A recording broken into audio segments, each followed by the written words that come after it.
Vamos a comenzar esta jornada que pensamos en relación al día de ayer, que fue el día del 20 aniversario de la muerte de Néstor Perlonger, pero que siempre la pensamos con proyección de futuro, es decir, ¿qué quedaría hoy? ¿Qué se puede pensar hoy? ¿Hacia dónde vamos hoy? A partir de todo lo que se produjo en esa obra tan importante. Enseguida que hablamos con Horacio González y le comentamos nuestra voluntad de hacer esta reunión, bueno, se enganchó bien. Horacio González fue el prologuista del primer libro crítico que reunió diversos ensayos en el año 96, justamente sobre la obra de Perlonger, y recuerdo que él también acompañó ese proyecto, diciendo que nosotros lo convocamos justamente con Adrián Canchi porque él había sido compañero en el exilio en Brasil. Y él dijo, yo no soy amigo, pero yo caminaba con Perlonger. Nunca voy a olvidar esas palabras. Y a partir de eso se caminó ese prólogo que acompañó al libro. Entonces le agradecemos a la Biblioteca Nacional en la persona de Horacio. Nos gusta mucho que Perlonger esté en la Biblioteca Nacional en este momento. Y consideramos que es verdaderamente un espacio para pensarlo de nuevo, para poder pensarlo bien de nuevo, que es lo que esperamos que se produzca en estas jornadas. Agradecemos también la presencia de todos los que fueron invitados y tan gentilmente aceptaron el convite. Hoy Jorge Panesi y Adrián Canchi, profesores de la Universidad de Buenos Aires, y muchas otras universidades, autores conocidos y reconocidos por todos ustedes, que también entonces van a comenzar a la tarea de repensar a Perlonger y en ese sentido repensar su época en función del presente. Así que bueno, vamos a comenzar con Horacio. Gracias. Buenas tardes a todos. La verdad que el desafío de pensar una época desde otra es algo que solo algunos valientes pueden conseguir. Espero que en esta mesa los haya. Para mí las épocas se hunden en su propia, voy a decir bárbaramente, en sus propias miasmas. No veo una época que pueda ser pensada por otra.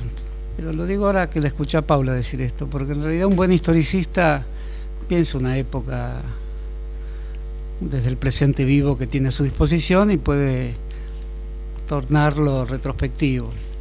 Y en ese sentido, cualquier época, si es una época que se dispone a pensarse con cierta bienaventuranza, puede abrirse hacia el pasado y rever, revisitar, reconstruir, darle un nuevo rostro a lo que fue. Son tareas de redención que la crítica literaria se adjudica con razón, y como dije, los historicistas en general creen en ella porque ven cada presente como la oportunidad de interpretarlo a través de la lógica acumulación silenciosa de los tiempos, que recién ahora, cuando hablo yo, se vendrían cuando hablamos nosotros, cuando habla el que le interesa estar situado en ese presente, echando una luz sobre el pasado, una ojeada retrospectiva, que es un género del siglo XIX. La ojeada retrospectiva permite toda la melancolía del caso, y a veces de la melancolía tendríamos otro Perlonger. ¿Significa esto que digo que hemos olvidado a Perlonger? No exactamente. El olvido creo que es el compañero indispensable de una reflexión sobre el pasado cuando hecha desde el presente, pero en el caso de Perlonger yo personalmente cambiaría un poco lo que escuché decirte, Paula, de reverlo en el presente por hacer juegos de recordación en instantes o en momentos aleatorios, ¿no? Por ejemplo, a mí me pasó en esta biblioteca que alguien me ofreció unas fotografías de Perlonger de los años 70 y las cobraba. O sea, debe haber fotografías de fiestas, era una especie de fiesta inocente, con un Perlonger con pantalones que se usaban en los 70 y leyendo un papel, seguramente recitando alguna de sus poesías. Son 7 o 8 fotos que deberían valer nada. Ahora en la cotización del presente valían 800 pesos. Eso sería revisar el pasado a la luz del presente, por lo menos en cuanto al valor del mercado de las fotografías de Perlonger en los años 70, tuvo un precio. Las hemos comprado, el que las quiera ver están en el archivo fotográfico de la biblioteca. Y yo pensaba, pero qué extraño que extraña la situación de comprar unas fotos de Perlonger, eran fotos mal tomadas y de las cámaras de la época. Hoy sería muy fácil tener muchas fotografías porque todo el mundo se fotografía. Hasta los 70 no abundaba el género. Entonces, digamos, para mí, que lo conocí en los finales de los 70 en San Pablo, en Brasil, la verdad era una sorpresa encontrarme con Perlonger, porque en verdad lo tengo que recordar como alguien que leía a Deleuze fundamentalmente, y daba clases de antropología en la Universidad de Campinas con temas deleuzianos, que son los que toma en cuenta cuando escribe sus celebrados libros en Brasil, el Millet, la prostitución masculina, y no recuerdo qué otro. Y ese recuerdo que tengo es un recuerdo absurdo, porque Perlonger no puede ser pensado como un profesor, dije la palabra Deleuze, no puede ser pensado como un profesor deleuziano, y sin embargo sus artículos y demás, que después se hicieron bastante frecuentes en la prensa brasileña y están publicados ahora en castellano, eran artículos escritos a la manera de Deleuze, con las tesis de Deleuze, con la inflexión que tiene la manera de Deleuze, y eso me parece que no puede ser hoy Perlonger, ¿no? Pero es una parte de Perlonger, sin duda. Los profesores de la Universidad de Campinas lo recordarán como ese Perlonger deleuziano. Sin embargo, las descripciones de los cines de San Pablo, que todavía existían, los cines que daban a la calle, fuera de los shoppings, es una descripción pavorosa. La noche paulista, excesiva, es una descripción de lo impensable. Yo nunca vi una noche así. La noche de Perlonger ya no es deleuziana, es una noche paulista que tiene otras notas, características que no se encuentran en los libros de textos habituales que leía un profesor. Ese libro entonces es un libro de oculta poética de Perlonger disfrazado de prosa deleuziana, y eso me parece que también se puede estimar como un logro, porque los libros de Perlonger traducidos al castellano se pueden leer como los de un profesor que no hubiera revisado las zonas del idioma más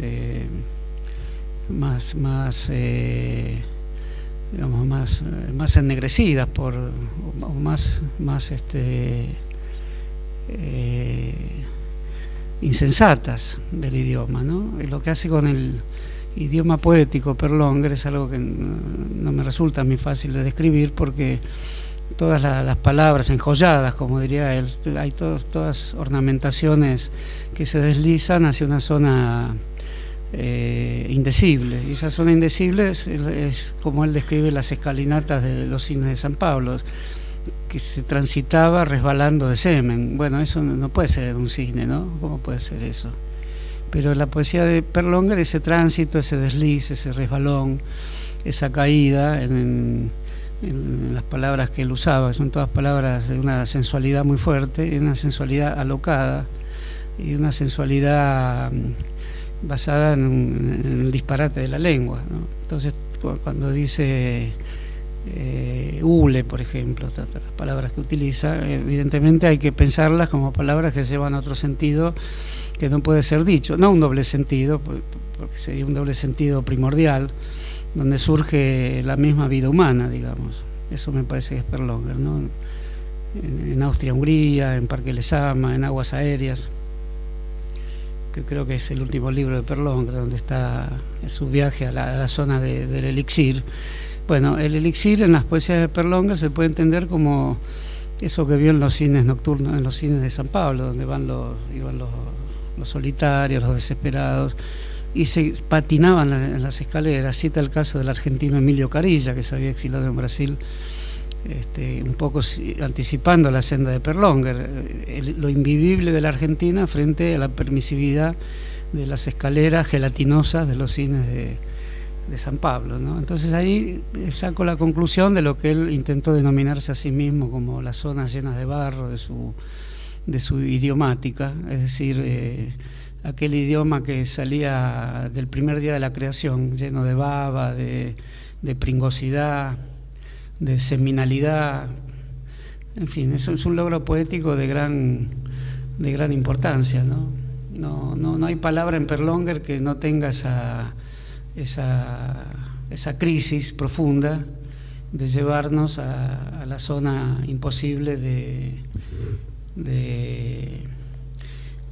un sentido procaz, ¿no? Es como la procacidad no existe porque en forma directa, la procacidad siempre existe en forma indirecta. El estilo argentino de la procacidad es decirlo todo, ¿no? Yo no conocí persona más procaz que Perlonger, que conseguía no decir nada exactamente procaz.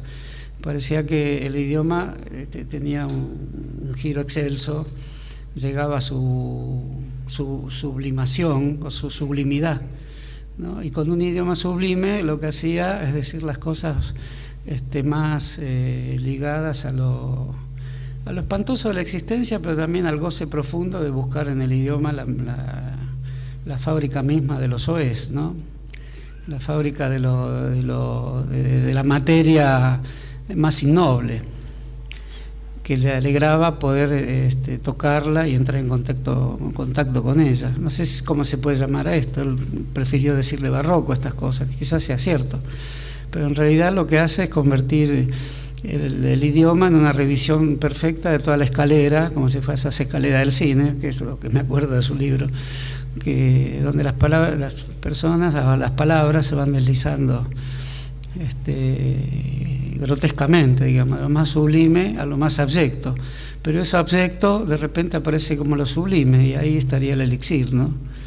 En fin, lo recuerdo así a Perlonger. Por lo demás, es cierto que he caminado con él por las calles de San Pablo, lo vi desocupado, buscando trabajo, un desconocido en Brasil. Es difícil ser desconocido cuando uno ha hecho y pensaba hacer una obra, ya tenía cosas escritas, por supuesto, sabía que lo que él tenía era poderoso. Entonces, una ciudad multitudinaria que siempre, por más que un argentino se empeñe, siempre va a ser ajena, sentí como la vibración de querer darse a conocer en Brasil, ¿no? Y quizás el deseo de darse a conocer obligaba a subrayar su condición de profesor poseedor de una lengua tomada de la filosofía de la época, pero pasada por las, como digo, por las catacumbas de una gran ciudad del mundo como es San Pablo, ¿no? Así que termino diciendo que cuando se recuerda a una persona no es solo el presente lo que hace que lo debamos revisar. Para mí lo recuerdo hundido en dos situaciones que me es difícil trasladarlas al presente. Los años 70 con el Frente de Liberación Homosexual, del cual creo que él no estaba muy convencido, como alguna vez me dijo, y que hacía esas cosas como por obligación. La estadía en Brasil, que no la recuerdo con placer, digamos, creo que él no debería recordarla del mismo modo, y el imposible regreso a la Argentina. Sabía que era aquí donde tenía sus lectores, aquí donde estaban los que valoraban su obra y sus juegos con Lezama Lima y demás. Quizás haya que volver a leerlo como se leyó él mismo, a la luz de Lezama Lima. Pues quizás una tarea pendiente, pero es una tarea pendiente en esta era de los lenguajes que ya no tienen las características, ni siquiera los grandes poetas del momento son capaces de hacer de lo sublime lo abyecto y viceversa, ¿no? Como ya se retiró de estas líderes Nicolás Rosa también lo quiero mencionar porque creo que Nicolás Rosa quiso probar en gran medida su potencial de crítico literario con Néstor Perlonguer, ¿no? No recuerdo ahora bien lo que escribió, pero siempre me pareció de gran importancia, ¿no? En Nicolás había un filón, quienes lo recuerdan seguramente coincidirán con esto, que él imaginó que podría acercarlo a la poesía de Perlonguer, pero en el ensayo, ¿no? Bueno, y dicho esto, me tengo que retirar por asuntos sindicales.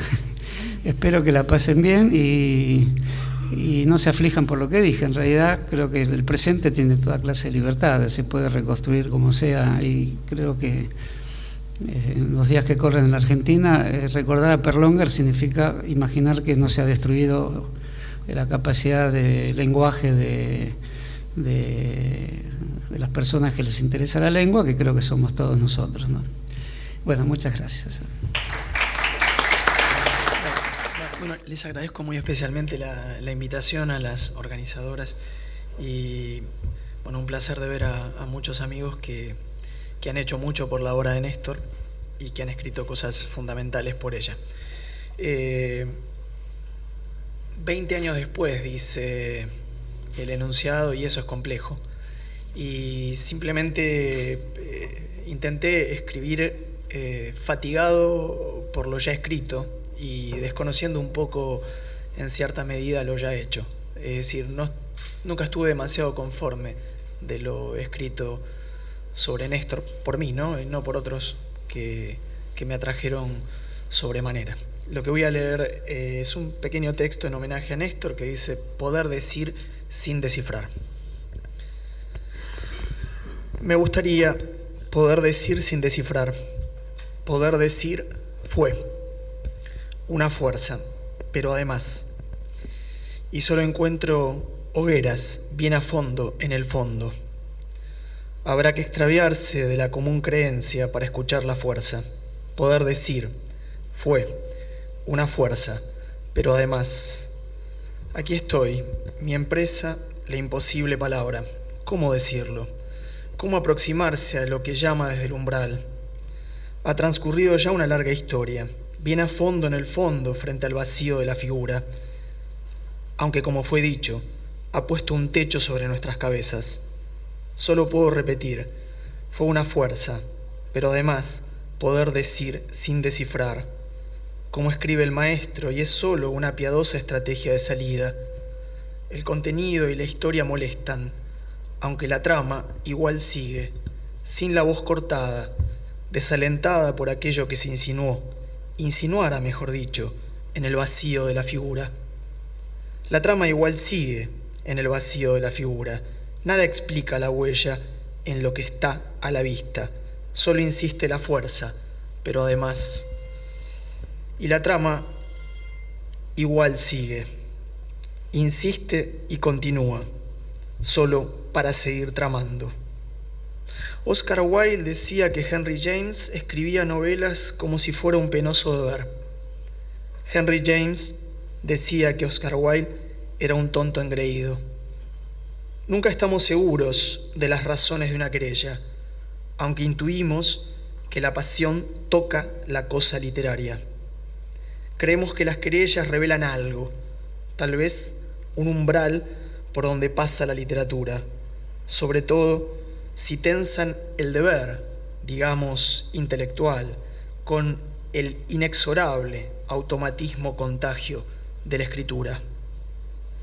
Pero hay una cosa taimada en el decir de las querellas. Las oposiciones que le son propias no se llevan bien con las transformaciones, sobre todo cuando se trata de literatura. En la escritura todo está abierto. Un doble sentido se abre en la palabra ahí, umbral y pasaje. Umbral en la corriente de respiración, pasaje entre estados de cosas a contrapelo de la lengua. El poeta de Avellaneda hace de la I su lugar. Puede ver en la luz misma como ocultamiento, puede escuchar un residuo corpóreo en la corriente de respiración del mundo. Solo escribe para transformar y transformarse. Sus oposiciones son posiciones en los estados de cosas. Cuando escribe emite cuerpos reales, cosas visuales y sonoras, y no cesa de transfigurarlas en la corriente de respiración. Ve tocando y escucha mirando para contraer cierta intensidad informe en las modulaciones que siente y vibra. Decía que las querellas revelan algo. Tal vez aquellas tramadas por la distancia entre escrituras pueden hacer visible una transformación de la lengua, algo tan insistente como una fuerza bruta y como una producción de existencia. Se dirá una transformación como una huella de ingenio. Conocemos la fórmula de Jorge Luis Borges. Ante todo, me considero lector. En su reverso anida aquella otra de Néstor Perlonguer. Sobre todo, no tener demasiadas cosas que leer. Una parece minar a la otra, aunque con cierta impostura. Lo que insiste en la escritura es lo leído. El poeta sabe que solo se escribe lo que se lee, deformándolo y delirándolo. Esa es la trama que nos antecede. El poeta también insiste que se escribe aún más en la ausencia de lectura. Ahí, en el umbral, se escribe en la corriente de respiración a contrapelo. Pero el trabajo de la oposición en la querella está hecho. Es solo ocasional y para incrustar una transformación en la corriente de respiración. Se trata de una querella tramada en la distancia de la escritura. Perlonguer huye de Borges. El automatismo contagio de la escritura escapa del deber intelectual de la lectura. Digo bien, creo, automatismo contagio, donde el oído se abre a la escucha en la oquedad de la lengua y el ojo se multiplica en aquello mirado de cerca. Nada de deber o de placer por la lectura, sino un ser tomado en la continuidad de la corriente de respiración a contrapelo de la lengua. Si se quiere, tomado en la extrema concentración y consistencia de una historia del lenguaje a trasluz. No podemos negar que Borges y Perlonguer cultivan una pasión haragana, aunque distinta. Una pasión criolla, escriben algunos, no sin malicia. Una pasión, una común haragana artillería hacia lo invisible, plena de intuiciones, aunque traten por escritura cosa bien distinta. El uno avanza por descripción y definición, el otro por tropezón y desliz. El estilo, eso que distingue, y que Osvaldo Lamborghini con tono alusivo revela como un chiste suyo al hacer rimar desliz con vuelo de perdiz, no los pone en común. Nada en común en el mismo idioma, y no por falta de precisión. Uno tanto más delicado que el otro, aunque las cosas bajas en la lengua les pasan a uno más delicado que el otro. La nobleza para uno es concepto e ingenio imaginario, y para el otro, tropezón sin intención en lo real. Ambos aspiran a lo lejano. Uno pondera las nobles perfecciones incomposibles, el otro, el contagio del ritmo misterioso de las mezclas. Aún hoy, algunos procuran definir en la escritura la luna como Borges. Otros solo distinguen culón de nalgudo y señalan el oprobio de que culo y ojete sean sinónimos. Destilan cierta precisión y contorsión en las lenguas bajas, como Osvaldo Lamborghini, o bien a las palabras se las patea como Lamborghini, o bien se las rima como Perlonguer. Es un problema de enfoque en el umbral. El uno labra para desgarrar cuerpos, el otro rima para reunir restos en un cuerpo alucinante. Por uno y otro camino avanza el automatismo contagio, para oír las voces bien a fondo en el fondo.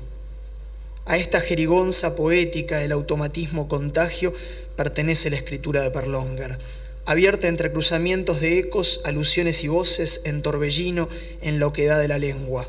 El idioma argentino ya no podrá ser practicado como experiencia literaria sin este límite de insensatez que recuerda a otros en el pasado y en el porvenir, pero que sin embargo insiste como extremo singular en el poeta. Bien a fondo en el fondo, solo persigue sacar al lenguaje de la trampa que le tiende la descripción y la definición. Me gustaría poder decir sin descifrar, poder decir simplemente fue una fuerza, pero además y solo encuentro hogueras bien a fondo en el fondo. Y la trama igual sigue. Una vez más releo y releo, y en la hendidura del vocabulario no hay nada misérrimo, nada angosto en el idioma, aunque sí vicioso hasta el hartazgo. El que así escribe, pleno de viveza y habituado a la furca, se sustrae de las palabras de intención general. Me gustaría poder decir perdóneseme, simplemente fue una fuerza, pero además la trama igual sigue. En la lengua, como una corriente sensitiva, escribe el poeta, no hay nada que describir o definir. Solo se distingue entre modos de emitir cuerpos, sobre todo si algunos son imaginarios y otros reales. En aquel que emite cuerpos reales, solo queda observar una descarada farolería apta para gallar o delirar. Nada de un vocabulario gremial o de una tecnología especializada en la infamia, solo palabras por desliz y tropezón, sin intención general, que no cesan de hacer su trabajo de zapa. Quizás aquello que lo mueve a escribir pueda enunciarse como una pregunta: ¿cómo romper nuestro amor para devenir por fin capaces de amar? ¿Cómo romper nuestro amor por la lengua para ser capaces de decir sin descifrar?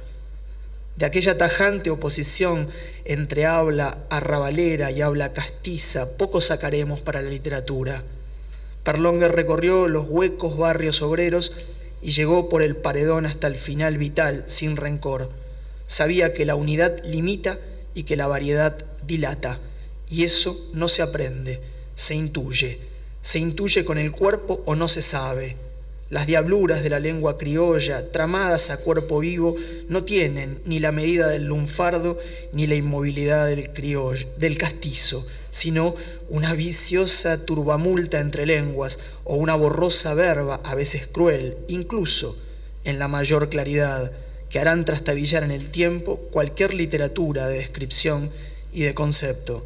El poeta supo decir que se escribe sin aspirar a identidad alguna, porque este gesto de aspiración no pasa de una falacia etnológica. No se puede disertar sin los riesgos de abandonar la literatura. Solo queda aquella vieja confianza en la literalidad del decir. La literalidad no describe, ritma y excede la austeridad taimada de las cosas. Para el poeta, arrabal es un estado del espíritu. Arrabal es una atmósfera antes que un carácter geográfico, una variedad que dilata los cuerpos antes que una premisa económica. Se trata de un gesto de asimilación de los restos. El resto, siempre asimilado, evita cortar el ritmo de la corriente sensitiva.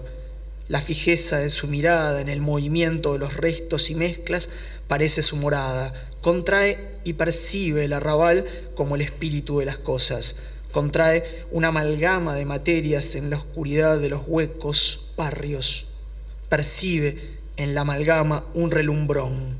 No conforma escritura alguna sin entregarse a la precaria duración, sin pretensiones, a las espaldas del sentido, casi como si se tratara de una luz mala, secreta e intensa, aunque perecedera. La escritura es el centro de los restos, trata de conservar toda la luminancia de las mezclas. En ellas se requiere modular lo informe que viene hacia nosotros y urge vivo para transformarse dentro del tiempo histórico. El Vate Borges rodea al pueblo de Buenos Aires de remilgos de casticismo y por ello incapaz de versificar en arrabal.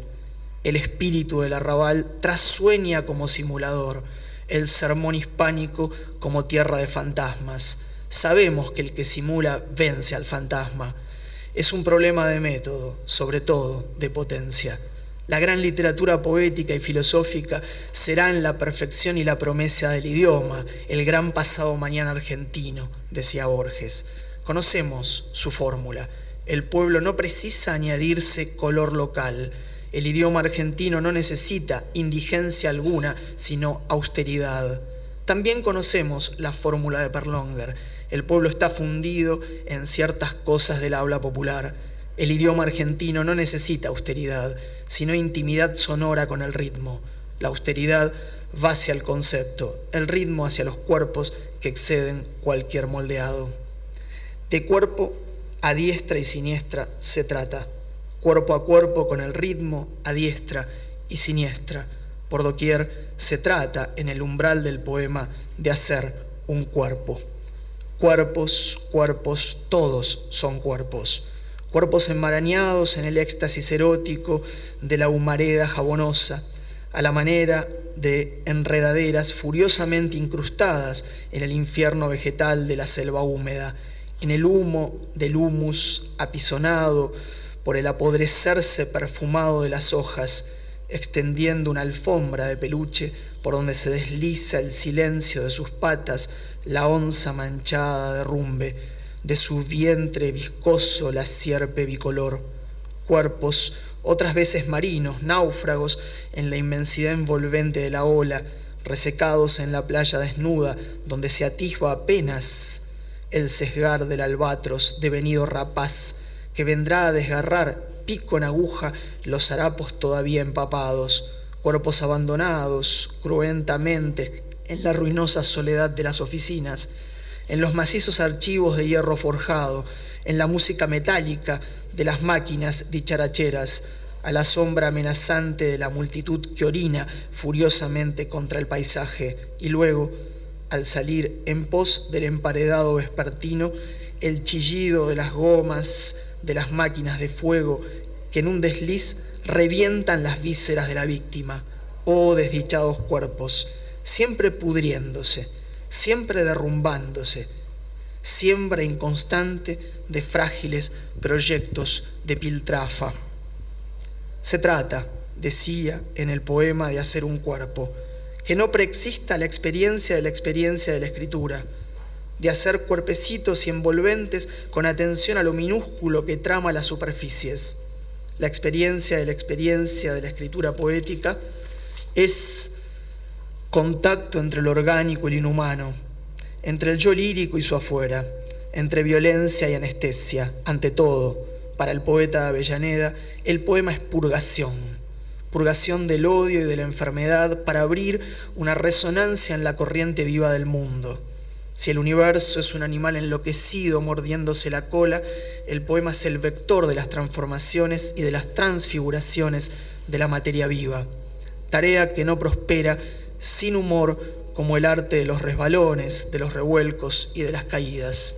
El poema, como un fosfeno fenomenal, sirve para zanjar. Si hay algún saber en esta escritura, no está hecho para comprender, está hecho para zanjar. Me gustaría poder decir perdóneseme, como lo hizo el poeta. Nada que describir, solo observar una corriente sensitiva. Me gustaría decir simplemente, fue una fuerza, pero además, y solo encuentro hogueras bien a fondo en el fondo, a las espaldas del sentido. Perecedera y persistente, fue una fuerza en la fijeza, pero además en movimiento. El que hace rima, sabemos que juega con el recalque, con lo iterativo e intensivo, que no es inmediatez de la presencia, sino lugar común. Lo hace para exponer el lugar común del que se distancia por autonomía, similitud y presencia real. Avanza con un componente paradojal. El mundo configurado por iteración intensiva supone, para toda presencia, la irreductible ausencia. Del otro lado, el poeta se dispone del otro lado, en el lugar de la ausencia en lo colectivo. El poema se escribe para zanjar, excede a la identidad de la idea como fundamento de lo mismo y a la identidad de sí mismo como fundamento del yo pienso.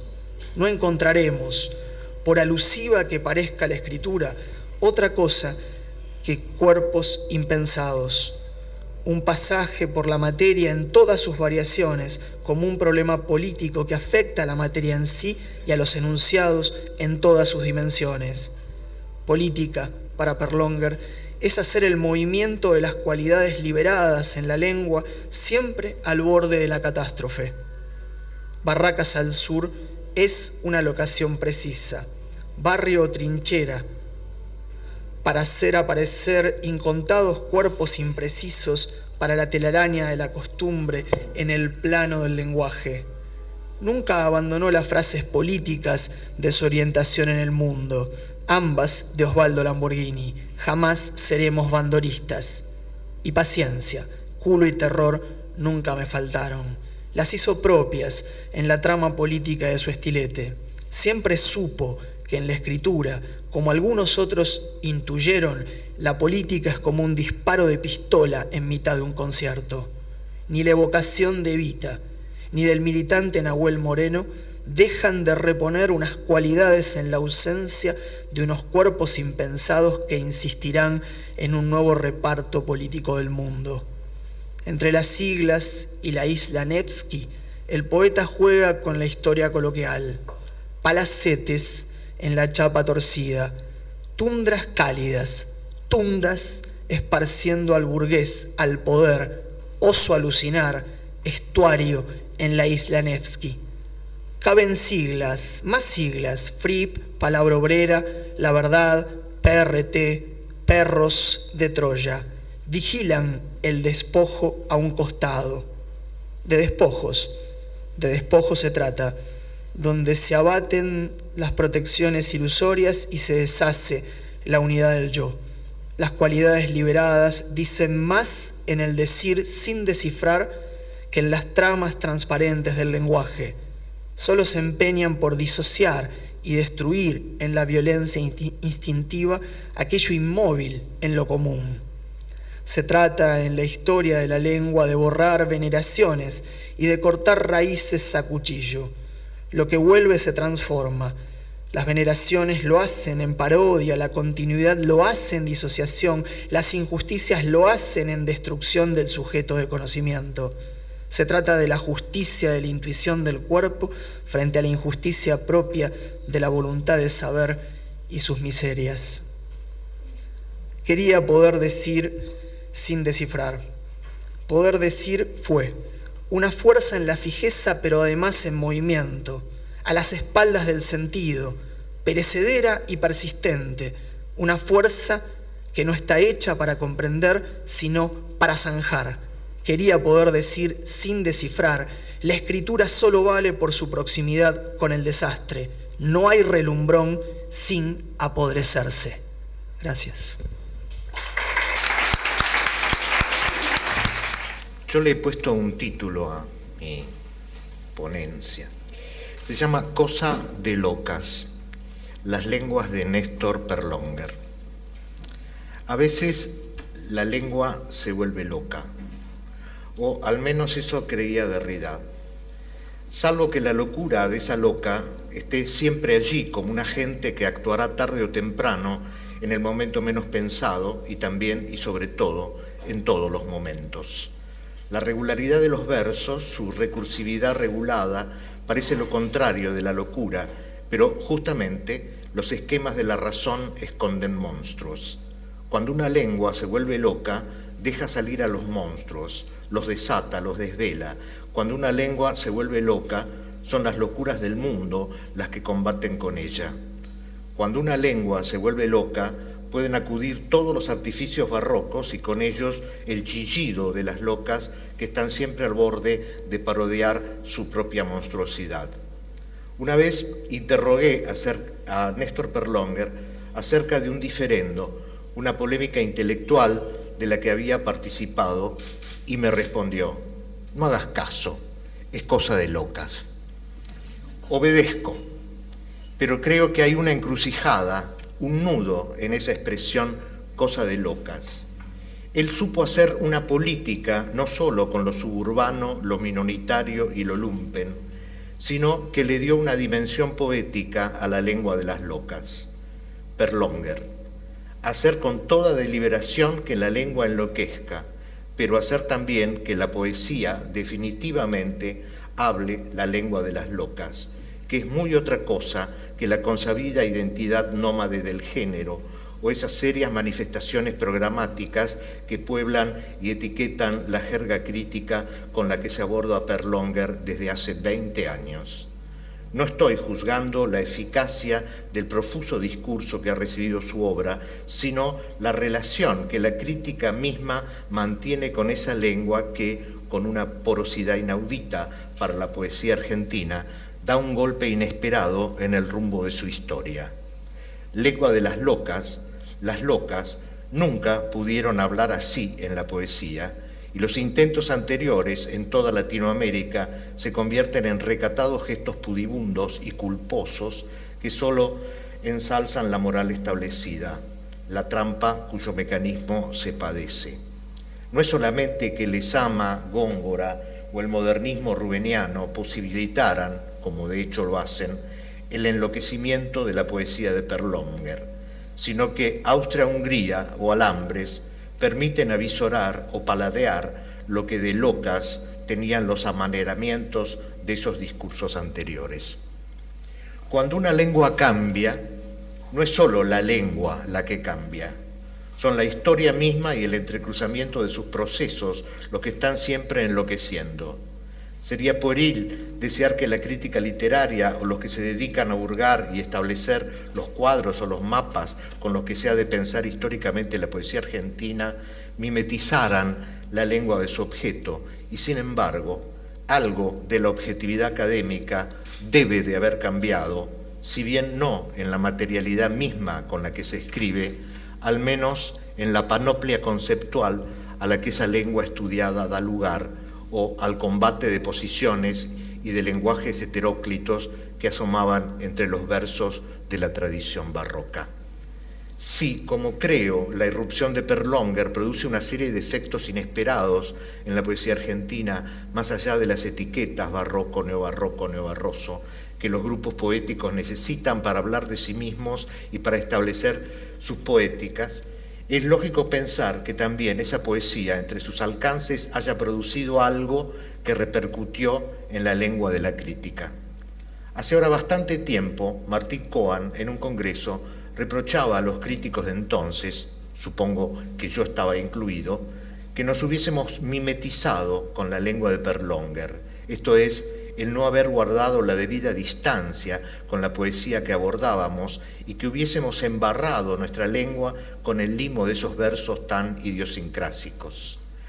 Puede ser cierto, aunque no sé si mi prosa se dio a la fuerza encantatoria del discurso que debía desentrañar, o si se trataba precisamente de que la lengua de ciertos poetas logran hacerse sentir más allá de sí mismos, de la poesía que escriben y de los círculos sociales en los que se mueven.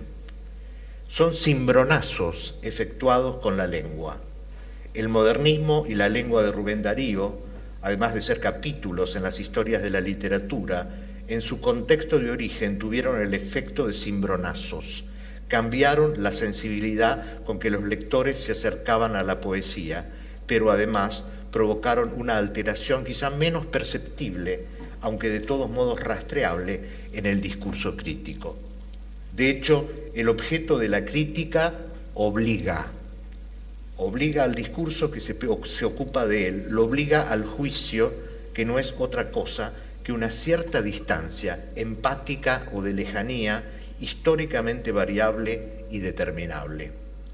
Y son dos las historias que la crítica ha intentado contar acerca de Perlonger. Dos historias que no siempre coinciden, aunque cada una de ellas esté obligada a mentar o considerar a la otra, como si estuvieran en la certeza de su propia incompletud, como si reconociesen de antemano que van a simplificar engañosamente la narración explicativa. Una es la historia de la poesía argentina y el lugar dado al neobarroco o la diferenciación poética que supone lo que Perlonger llamó neobarroso.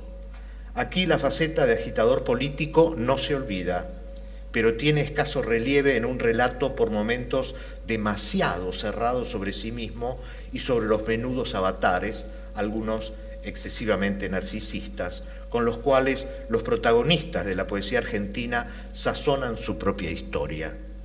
La otra historia que se cuenta de Perlonger se centra en sus luchas políticas e identitarias, y la referencia a su poesía es también obligada, aunque pocas veces se intenta aclarar qué valor tiene o cómo llega a producirse lo que él hubiese denominado un agenciamiento político-poético.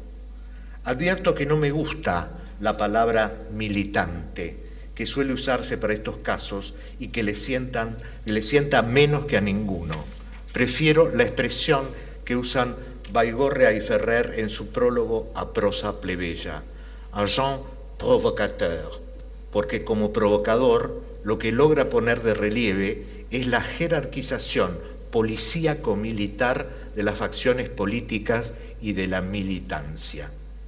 Las dos historias, la del provocador político y la del poeta, otorgan a Perlonger un lugar preponderante en cada una de las tramas, una especie de sitio inobjetable al que las resistencias y las solapadas objeciones en su timidez no logran derruir. Y es en la poesía, en la emergencia del neobarroco en las riberas del Plata, donde las reticencias y los atajos valorativos son más fuertes y abundantes. Una obra que tiene a la trinchera, la guerra o la lucha como metáforas privilegiadas, estaba destinada a que surgiese en medio de una oposición que ya forma parte casi canónica de esa historia. Un saludo al barroco, el de Nicolás Rosa, y una acre valoración, no menos belicosa, hacia el grupo de poetas neobarrocos, la de Daniel García Helder desde el Diario de Poesía en 1987. En García Helder, Perlonger desaparece en medio del grupo formado por Piccoli, Carrera, Sardú y Kamensain y los poetas que aparecieron en la revista Schul, un grupo dedicado a la frivolidad y el hermetismo injustificado de una secta extranjerizante, sentencia García Helder, que muere por las novedades de París y de Tel Quel. Tiene razón Ana Porrúa cuando relata este diferendo. Hay en García Helder un enorme fastidio por el modo poético de ese grupo. Sin embargo, García Helder nos dice que le gustan poemas sueltos de los neobarrocos y en el caso de Perlonger prefiere El cadáver y no ese otro poema Cadáveres, lo que nos indica que en 1987 este último ya ha comenzado a hacer la síntesis político-poética que condensa y cierra una época tenebrosa. Cuestión de grupos, de posiciones reactivas, fastidios y rivalidades. Lo cierto es que junto con el neobarroco nace, como un contrapunto, otra tendencia nucleada en Diario de Poesía, el llamado objetivismo, con concepciones de la lengua, el signo y el referente totalmente divergentes, como si la identidad de ambos grupos se jugase en ese contrapunto. Los gastos de la batalla corren a cuenta de los objetivistas nucleados en el Diario, que rechazan y censuran el neobarroco, cuyos integrantes no polemizan ni contestan.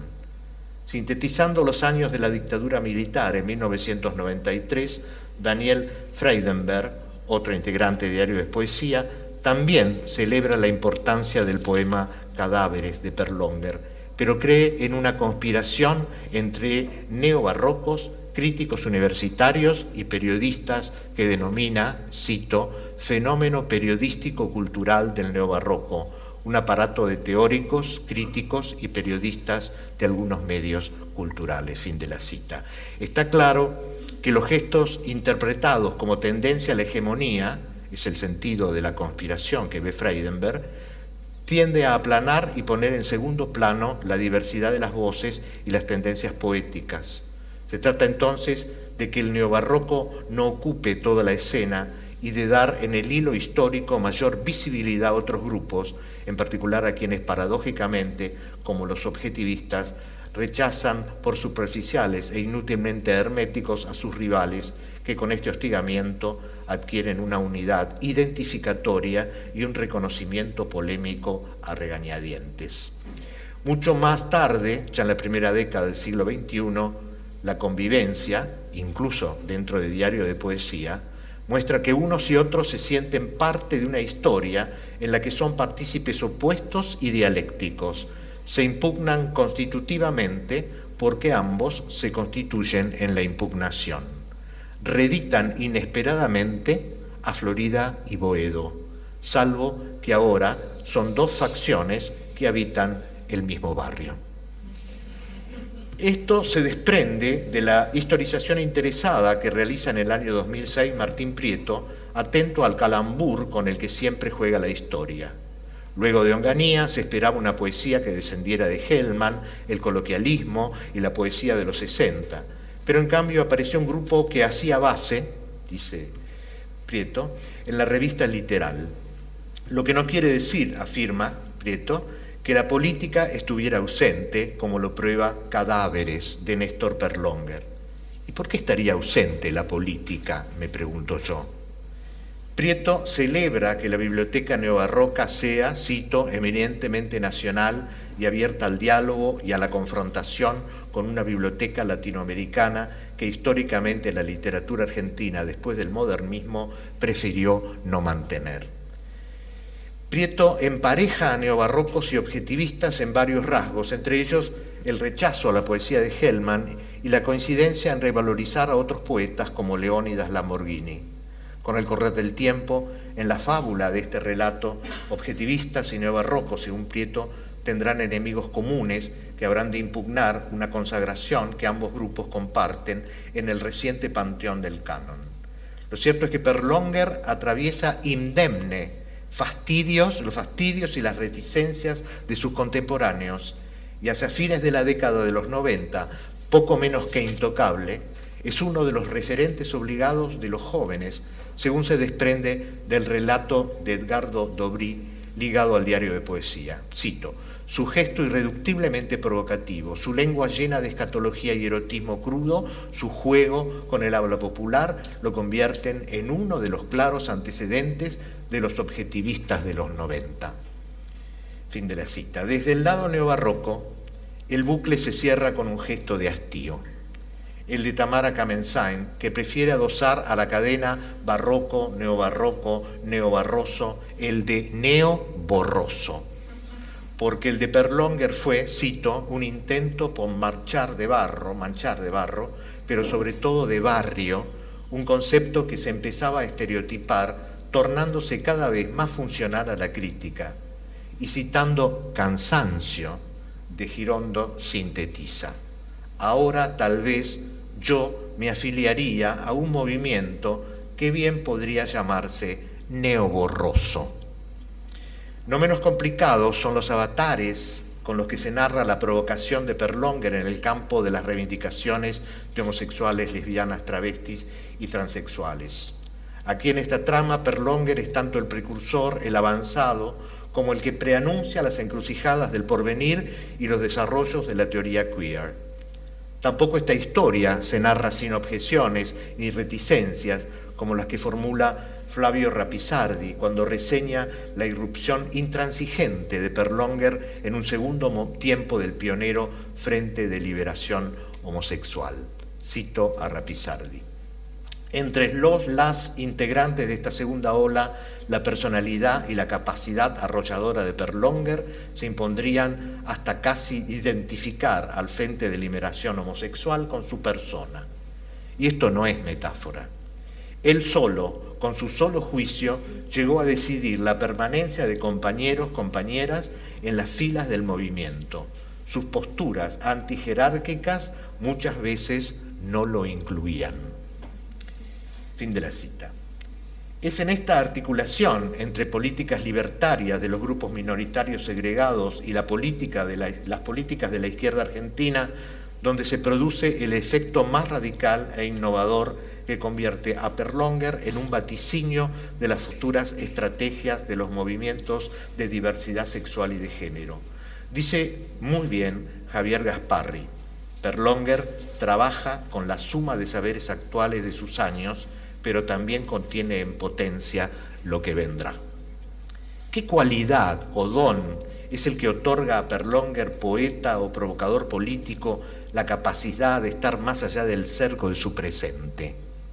Creo que en primer lugar este don tiene que ver con su desconfianza hacia la consolidación de la palabra oficial, o para ser más exactos, de las palabras oficiales que se estratifican como jerarquías en los grupos políticos contestatarios o son directamente la voz de la jerarquía en esos grupos. La mirada de Perlonger es siempre una mirada desde abajo, la mirada que desanda y destruye el empinamiento del orden jerárquico allí donde éste se forma o se solaza. Por eso no es anecdótica su mordaz polémica con los intelectuales que han apoyado a los militares en la suicida guerra de las Malvinas, cuando el orden de la dominación coincidía con el asesino interés del Estado. Es el machismo visceral de los militares o de los militantes de izquierda el que siempre se recompone y resurge, no como un agregado periférico inocuo de la política, sino como un rasgo esencial de su accionar. La loca y la lengua de la loca, más que replicar en negativo el machismo al que se subordinaría, es la provocación que se ríe tanto de la fuerza del dominio como de su propia y aparente fragilidad frente al dominador. En segundo lugar, hay en los atribulados vaticinios de Perlonger una percepción muy aguda de las fuerzas históricas que se agitan en los remolinos de su horizonte. Desdeña lo que se estanca o gelifica, lo que se territorializa, y por esa misma conciencia está siempre pendiente del movimiento y el devenir histórico. En el momento en que sale el libro sobre el Millet, ya plantea su estudio como un momento pasajero, un estado arqueológico del deseo masculino paulista destinado a desaparecer por la medicalización que arrastra el SIDA y el deslizarse hacia un modelo gay que destrona la polaridad loca-chongo, lo que Perlonger llama la muerte de la homosexualidad, vale decir, su disolución o indiferenciación en el cuerpo social, cito a Perlonger. Los gays a la moda norteamericana, de erguidos bigotitos hirsutos, desplomándose en su condición de paradigma individualista en el más abyecto tedio, un reemplazo del matrimonio normal que consigue la proeza de ser más aburrido que este. Perlonger historiza siempre, no solo el legendario Frente de Liberación Homosexual del que formó parte, sino que pone el presente en la duda sobre qué fuerzas se agenciarán en el futuro. Si la homosexualidad perdió su carga disruptiva, es la droga, sostiene, la que ahora preocupa a los estados y las policías. La mística y la droga producen en la cultura el efecto contrario a la normalización del esquema individualista gay. Es el salir de sí, la fuga o el puro gasto a la manera de Bataille. Cuando comenta Alambres, es la historia y el deseo lo que se unen en una, cito, épica barroca, donde la historia es deseada, alucinada en el deseo. En la poesía, la historia se pone a delirar. Poesía e historia alucinan, deliran juntas en una condensación corporal, o según lo dice él mismo, se trata, en el plano de la escritura, de hacer un cuerpo que se someta al delirio de esa lengua, y frente a esta demanda, la crítica que la sigue está obligada a razonar el delirio. Me parece que si la lectura fundante de Nicolás Rosa nos enseñó a leer a Perlonger, si ha sido una lectura potente y magnífica, su poder reside todavía en que ha sabido delirar junto a su objeto, esto es, delirar y razonar junto con Perlonger, porque sin mimetizarse con él, la prosa de Nicolás Rosa es barroca, excesiva y proliferante. Da a leer el exceso y la heterogeneidad al mismo tiempo que le agrega el deslinde y la reflexión a la reflexión que ya es la actitud poética delirante.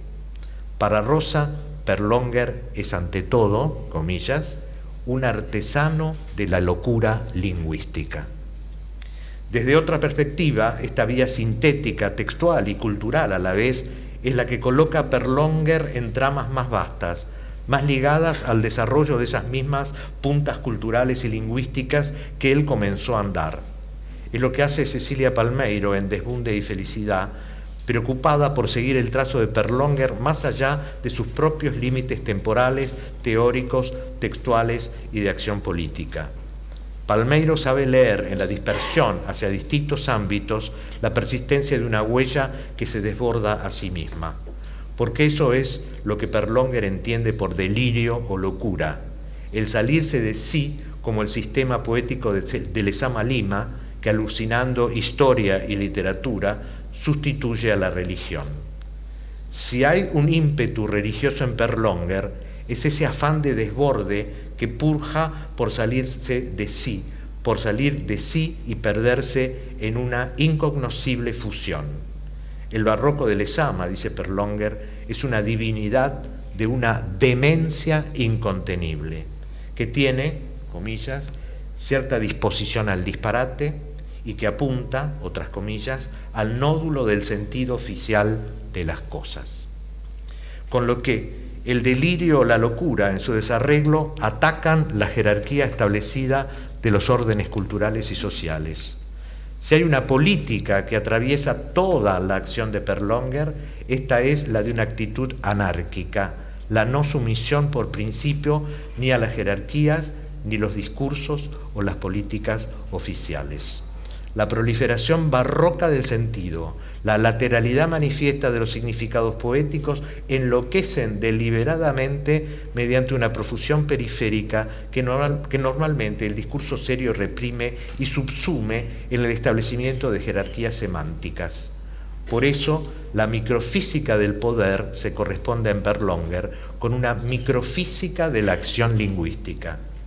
El barroquismo es el garante para que ese desarreglo lingüístico se produzca. Un ataque a la lengua como orden idealizado, como el agente solapado u ostensible del nacionalismo reaccionario. En Francia asiste al culto de la pureza y la jerarquía de la lengua francesa, un culto religioso esencialista y narcisista de la lengua propia.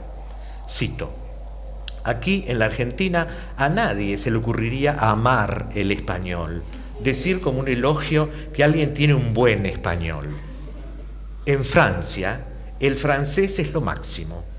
Decir que alguien tiene un buen francés es el máximo elogio al borde de la perpetua beatificación.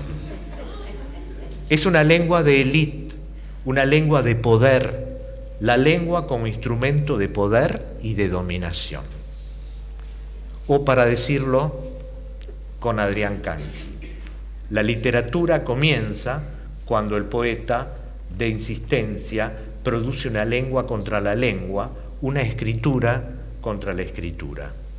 Crueldad llama también Cangi a esta acritud polémica que disuelve cualquier falsa esperanza idealista. Y en esta disolución ha consistido todo el empeño de Perlonger. La construcción de una lengua hiperbólica y excesiva pudo parecer en el momento en que surgía como un gesto injustificado, un lujo sin fundamento, un jugueteo bizantino con la materia significante. Pero nada vano hay en el volverse loca de la lengua de Perlonger. Ahora sabemos que a semejante locura la estábamos esperando como una necesidad de la historia. El principio que encontramos en ese cimbronazo es el de la contaminación generalizada, porque lo que se contamina, lo que se intercambia, anula la jerarquización. La jerarquía siempre instaura una distancia que permite el dominio y el sometimiento.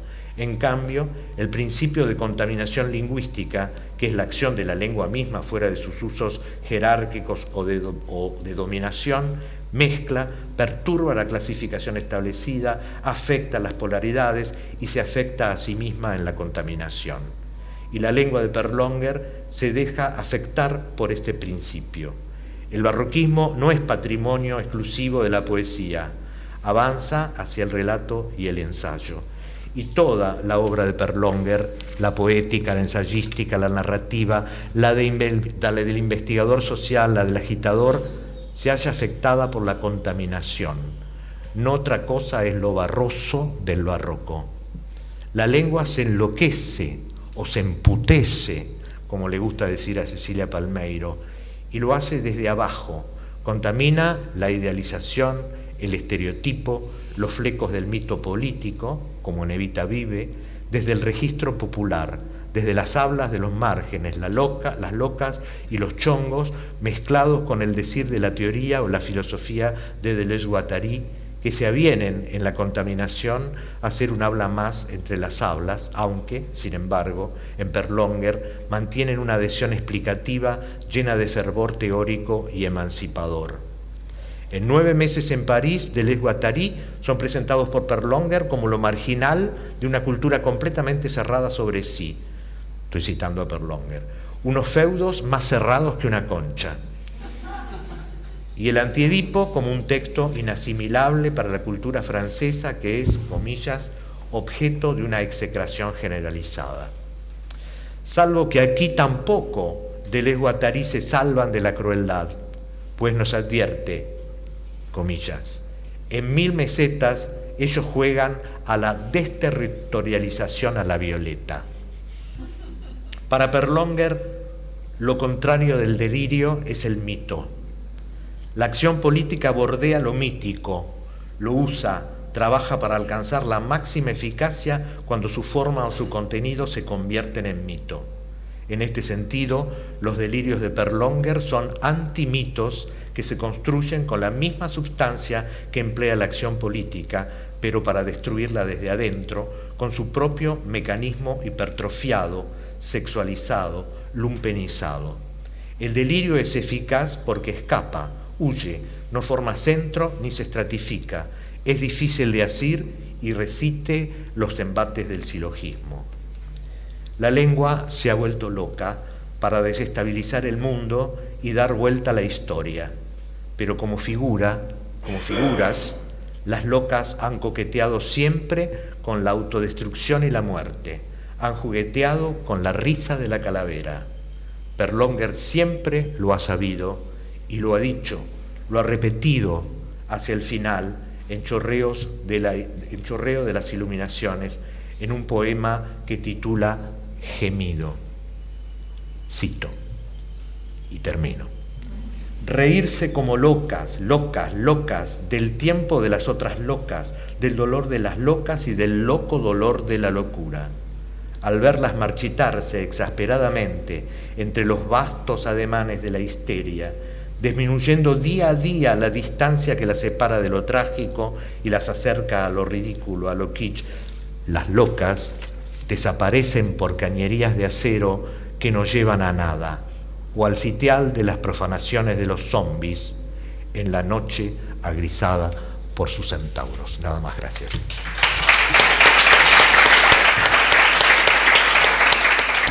Sobre el carácter presente, o sobre la posibilidad de pensar en presente, en la polémica con Horacio, creo que, si me permito comenzar con algún comentario, hay en las lecturas que escuchamos dos acentos de presente. En el caso de Jorge, la preocupación que le causa el comentario de Martín Cohen.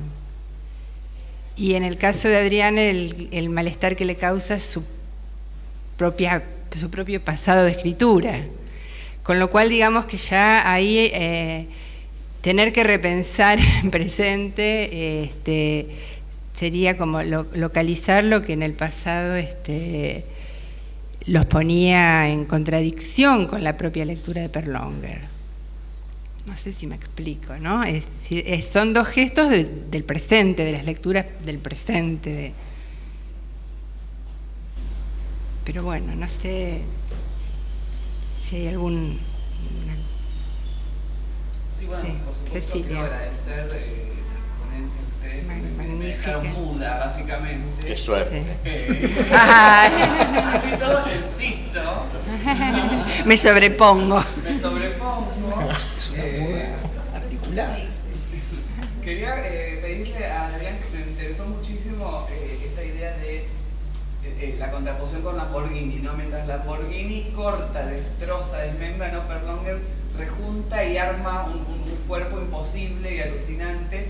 Y estos cuerpos que insisten, quiero citar, en un otro reparto político del mundo, ¿no? Me interesó mucho eso, vislumbro por dónde puede venir, pero si podrías ampliar para... Ampliar. Edificación del público. Exacto.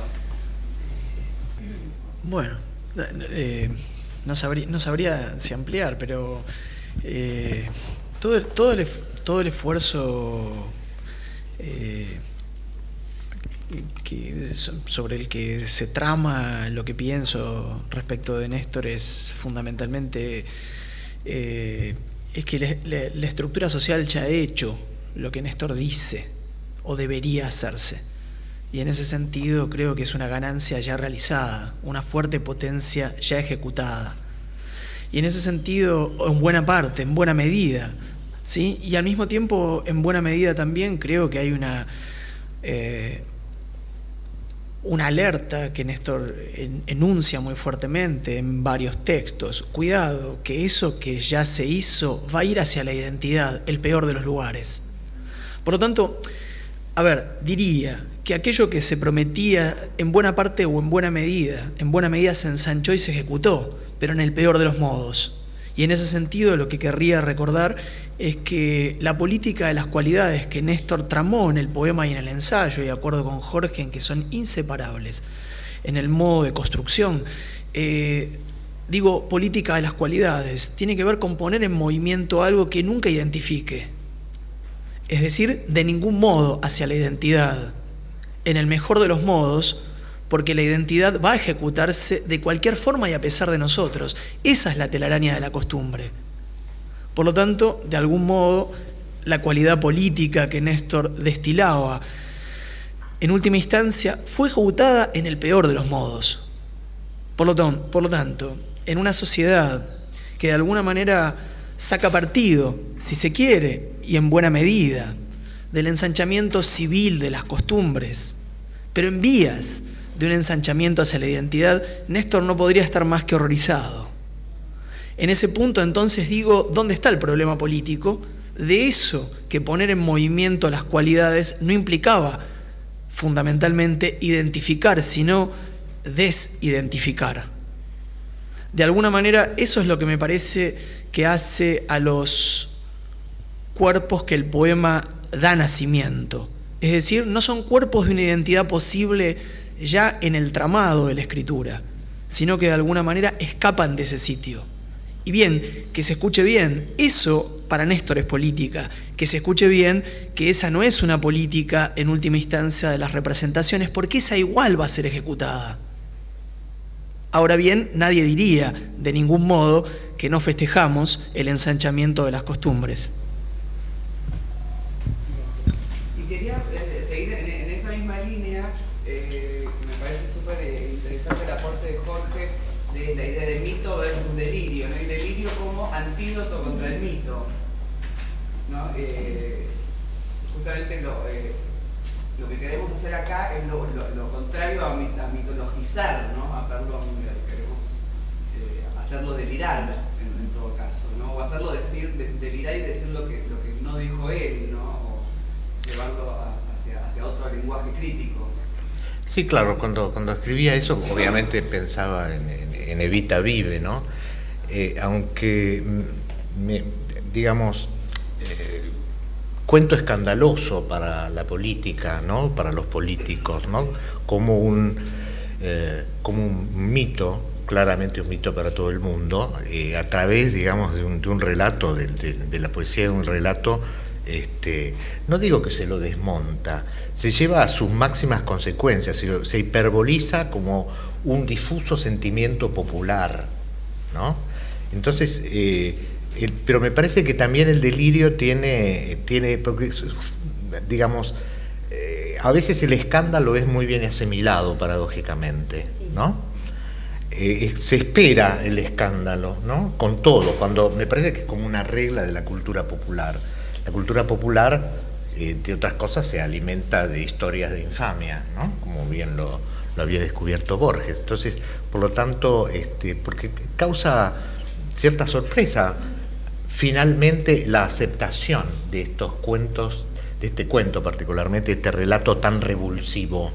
Por menores cosas, digamos, un político argentino, no sé, puede ser escrachado, execrado, no.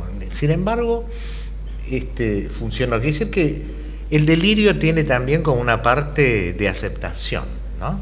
Que supongo que el mismo Perlongue por ahí era consciente de esto, ¿no? Pero cierto, me parece que el delirio está opuesto, y este caso, pensaba en esto como caso paradigmático, ¿no? El delirio es muy razonado, ¿no? El delirio es muy raciocinante, va para el cuerno el raciocinio, pero es un raciocinio, por lo tanto, me parece que, en cambio, el mito, qué sé yo, no digo que sea irracional, ¿no? Pero toca otros resortes, ¿no? hay una cosa que siempre, no viene acaso, no tiene nada que ver con tu pregunta, pero hay... yo que me indigesté con historias de la poesía reciente, debo confesar, hay como una cosa, por ejemplo, de el exceso barroco, del barroco, y pareciera que Perlongue se olvida de Borges, ¿no? No creo que obviamente no es su faro, su estandarte, pero me parece que la crítica literaria olvida una cosa de Borges, ¿no? Como si Borges estuviera al margen del barroco. Y si uno lee esos libritos que deliberadamente, esos libritos de ensayo que él sacó, lo puso en el Índex, aparece Góngora, Quevedo, y aparece la prosa barroca de Borges. Es decir que, está bien, bueno, creo que se simplifica o por ahí se olvida, ¿no? No, realmente quería decir eso porque no supe cómo enchufarlo en el texto. Se me quedó, y aprovecho tu pregunta que no tenía nada que ver con esto para señalarlo. Quizá como cosa polémica, ¿no? Porque todo el mundo dice, bueno, la poesía objetiva, la poesía de Perlongue está al margen de Borges, ¿no? Parece que no es tan así. Sobre todo, ¿no?, por lo del arrabal que decía Adrián, sí, ¿no? Que el arrabal es un estado seguro. Claro, no, en fin, no es tan monono el arrabal de Perlongue como el de Borges, pero... Bueno, el de Borges había matones, cuchilleros, solo faltaban los chongos. Pero no era un estado del espíritu, él dice económico, más que geográfico. Claro. Eso me importa. Lo distingo justamente allí. Es decir, el arrabal no tiene localización para Perlongue, claro. No es un lugar. En cambio, Borges hace el esfuerzo de describir las diferencias barriales. Bien, eso me parece que lo cambia todo. Incluso dice económico, no geográfico. Y Perlongue dice ni económico ni geográfico. No quisiera decir del deseo porque está manidamente gastada esa palabra y digo del espíritu.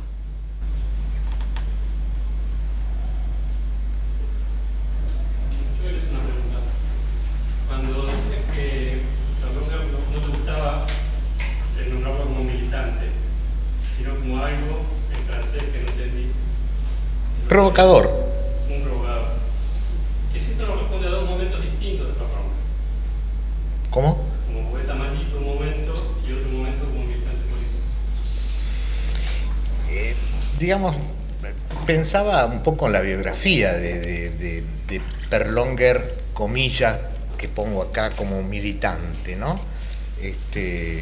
Primero como militante trotskista, bueno, es aceptado, pero, o sea, hay entre la llamada militancia, no me gusta la palabra, debo aclarar, la palabra militancia por su cercanía con militar, ¿no? Eso me parece obvio, hacer la veña, no importa a quién se hace la veña, si tiene gorra o es un genio de la teoría política, no habría que diferenciar, me parece que eso está en Perlonger, pero y más allá de eso, en todas las encrucijadas políticas, me parece que ya desconozca muy en detalle toda esta trama, por lo menos lo que uno se le ocurre decir es que la incomodidad, en este sentido sí militante de Perlonger, con ese machismo que destilaba cualquier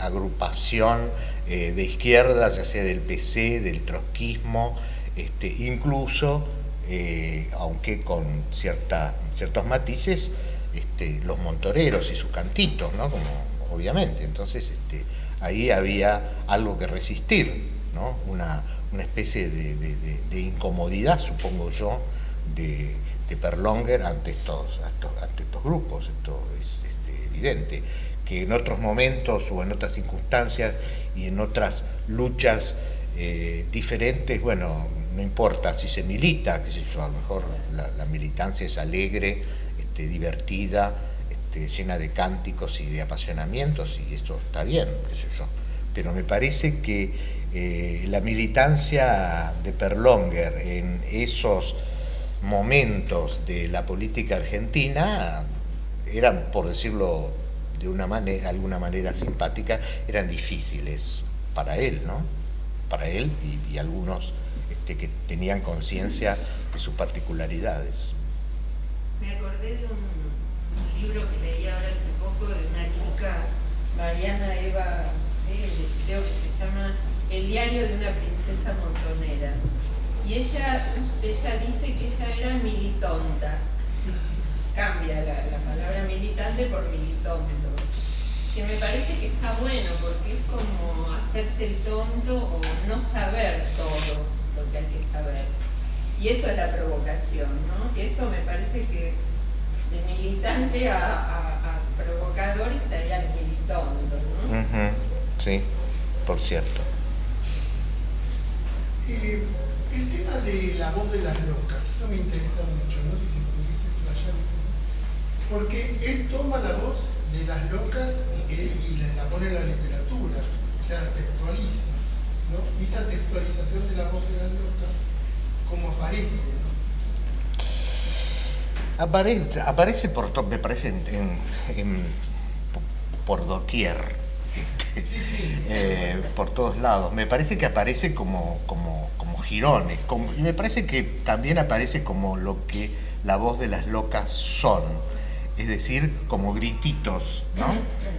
Que esos grititos, por ahí creo que es una palabra, grititos, chillidos, usa la palabra Perlonger, pero no quise, porque me pareció obvio, subrayar que al final, en el poema que yo cito, esos chillidos, grititos, o como los quieramos llamar, que sería como lo característico de la voz de la loca, digamos, no en un rasgo semántico que dice tal o tal cosa o que se impone a la jerarquía dominante, sino la voz de las locas en esencia chilla, ¿no?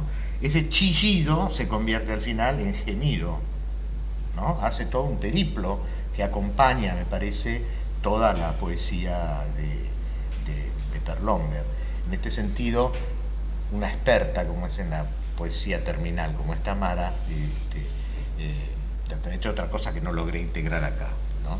Entonces lo digo para no tener malos sueños esta noche. Como uno dice, no dije tal cosa, qué barbaridad.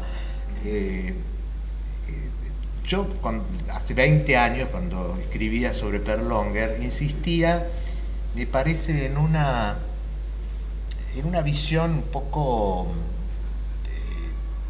mortuoria de Perlonger. A partir de cierto momento de la poesía de Perlonger, yo morbosamente quizá insistía en leerlo, en la negatividad, la muerte, ¿no?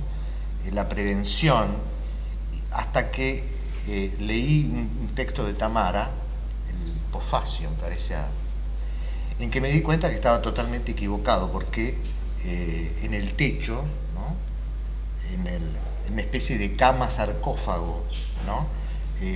Tamara sabe leer lo que todo ese dispositivo mortuorio tiene de vital, ¿no? Paradójicamente. En ese momento en que parece todo negro, Tamara lee, me parece que muy bien, alguien que apuesta, ¿no? Con toda esa negatividad, apuesta a la vida. Es el último hálito de vida metido en un poema, ¿no?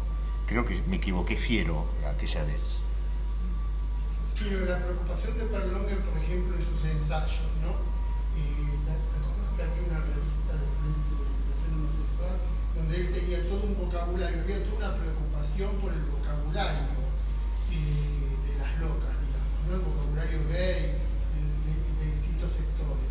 Y aparece ahí todo un listado de palabras que se usaban en una época determinada, que van cambiando últimamente, pero como que en él había una preocupación de ese tipo de vocabulario, ¿no? Sí, yo diría que, bueno, era un poeta, ¿no? Digamos, sí, había una preocupación en todos los sentidos, porque preocuparse de cómo habla, cómo hablan las locas, era preocuparse al mismo tiempo por un modo de vida que era el de él, ¿no? Entonces, no es que vaya con una cámara de fotos lingüística, ¿no? Como un antropólogo, también era para ver cómo habla el Millet, cómo habla la loca, son cosas que él sabía.